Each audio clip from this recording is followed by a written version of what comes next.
আপুর শ্বশুরবাড়ি থেকে পাঠানো শুক্রবার স্পেশাল খাবার দাবার, বাগান থেকে পেরে আনা সুন্দর আমগুলো সবার জন্য প্যাক করা, সে সাথে নানুর বাসার ভর্তার একটা মজাদার দাওয়াত, সব কিছু নিয়ে থাকবে আমার আজকের ছোট্ট একটা ব্লগ। আসসালামু আলাইকুম এভরিওয়ান। যেহেতু শুক্রবার খুবই ব্যস্তময় একটা দিন কাটবে, আর সকালে ঘুম থেকে উঠে দেখলাম আপুর বাসা থেকে কিছু জিনিস পাঠাইছে। তো আমি সেগুলোই খোলার জন্য বসে গেলাম। এগুলো সম্ভবত আঙ্কেল আন্টি গ্রাম থেকে আবুর জন্য কিছু তরকারি, মাছ এইসবই পাঠাইছে। সো সেগুলো খোলা শেষে আমি ফ্রুটস নিয়ে বসলাম, যেহেতু শুক্রবার একটা ফ্রুটস অবশ্যই বাসায় থাকবে। ও আজকে একটা না দুইটা ফ্রুটস, একটা দেখতে কর্মচার মতো, এটা হচ্ছে টিপা ফল, টিপি না চাটগাঁয়ে এটাকে ডিরেক্ট ফাইনাগুলা বলে, সে সাথে ছিল জাম, যেটাকে বলে জাঙ্গুলো। আর এই টিপা ফলগুলোকে আমার আসলে দেশি চেরি বলতেই বেশি ভালো লাগে। তো যাই হোক, বৃষ্টির কারণে ইদানিং এখন আর আমাদের আম বাগানেও যেতে পারতেছি না, বাট বাগানের ম্যাক্সিমাম আমই পেকে গেছে। তো আব্বু কিছু আম বাসায় নিয়ে আসছে। তো এই আমগুলো এখন আমরা প্যাক করব, কারণ আমার প্রিভিয়াস অনেকগুলো ভিডিওতে আমি দেখাইছি যে আমাদের অনেক আত্মীয় স্বজন কিংবা নর্থ বেঙ্গলে আব্বুর যেসব পার্টনার আছে তারা অনেকগুলো আম পাঠাইছে আমাদের জন্য। সো আমাদেরও এখন নৈতিক এবং গুরুদায়িত্ব হচ্ছে তাদের জন্য প্যাকেট করে করে আম পাঠানো। আর সেটাই এখানে আমি, আমার আব্বু আর আমার ছোটো বোন মিলে করছিলাম। এই কাজগুলো করতে আসলে অন্যরকম ভালো লাগে, নিজেদের বাগান থেকে গিয়ে আম পেড়ে নিয়ে আসে, সেগুলো আবার প্যাকেট করে মানুষের জন্য পাঠানো। আলহামদুলিল্লাহ এই জন্য যে কেউ একজন কিছু একটা পাঠালে সেটা আবার রিফিল করে আমরাও পাঠাতে পারতেছি। আর আমাদের আম বাগানে অনেক ধরনের আম গাছ থাকলেও সবচেয়ে বেশি সেটা হচ্ছে ব্যানানা ম্যাঙ্গো। তো আমি এখানে আমটাকে একটু কলার মতো করেই খাচ্ছিলাম, যেহেতু কলা আম। দেন একটা পার্সেল আসছিল সকালে, সেটা আনপ্যাক করব আম খেতে খেতে।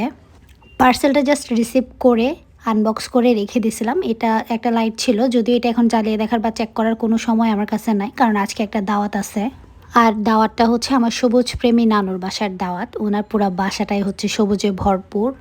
শহরের ম্যাক্সিমাম মানুষের বারান্দাগুলোই এখন ওনারা সবুজ রাখার চেষ্টা করে, অথবা ওনারা বাসায় বিভিন্ন ধরনের ইনডোরসগুলো লাগায়।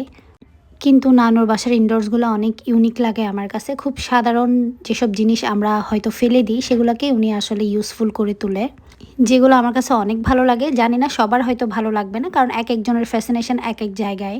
তো আমি যখন নানুর বাসায় গিয়ে পৌঁছালাম, নানুর অলমোস্ট রান্না কমপ্লিট, বাট লাস্ট একটা শুটকি ভর্তা হয়তো বাকি ছিল।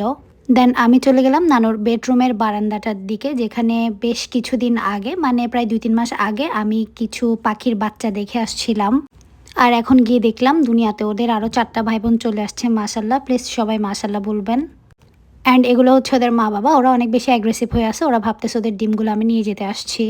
যদিও নানুর উইলিংলি এই পাখিগুলো পালার কোনো ইচ্ছা ছিল না, বাট একটা পাখি খুব মুমূর্ষ অবস্থায় ওনার বারান্দায় এসে আশ্রয় নিছিল। পরে ওই পাখিটাকে সার্ভাইভ করানোর জন্য উনি আরেকটা পাখি ওখানে কিনে রেখে দিছিল। তারপর আমি আসলাম একটু আগের বাচ্চা পাখিগুলোকে দেখার জন্য। এখানে উনি একটা সবজি দিয়ে রাখছে যাতে ওরা খেতে পারে। ওরা এখন প্রায় বড় হয়ে গেছে মাশাল্লাহ। তারপর আমি চলে আসলাম খানাদানার পার্টে। সেদিন ছিল সবগুলা ভর্তার আইটেম, অ্যান্ড প্রত্যেকটা আইটেমে অনেক বেশি মজার ছিল। যদিও নানু আমাকে জিজ্ঞেস করেছিল আমি কি খাবো, আমিই বলেছিলাম অনেকদিন ধরে ভর্তা খাওয়া হয় না, অ্যান্ড সেটা যদি মাটির সেটা হয় তাহলে আর ভালো হয়। সো নানুও ঠিক সেইভাবে সব কিছু করছে মাশাল্লাহ। সেদিন নানুর অনেক কষ্ট হয়ে গেছিলো। সো সবাই আমার নানুর জন্য দোয়া করবেন, নানু যাতে সবসময় ভালো থাকে। দেন খাওয়া দাওয়া শেষে আমরা একটু আড্ডা দিচ্ছিলাম। আর আমার আজকের ভিডিও এই পর্যন্ত।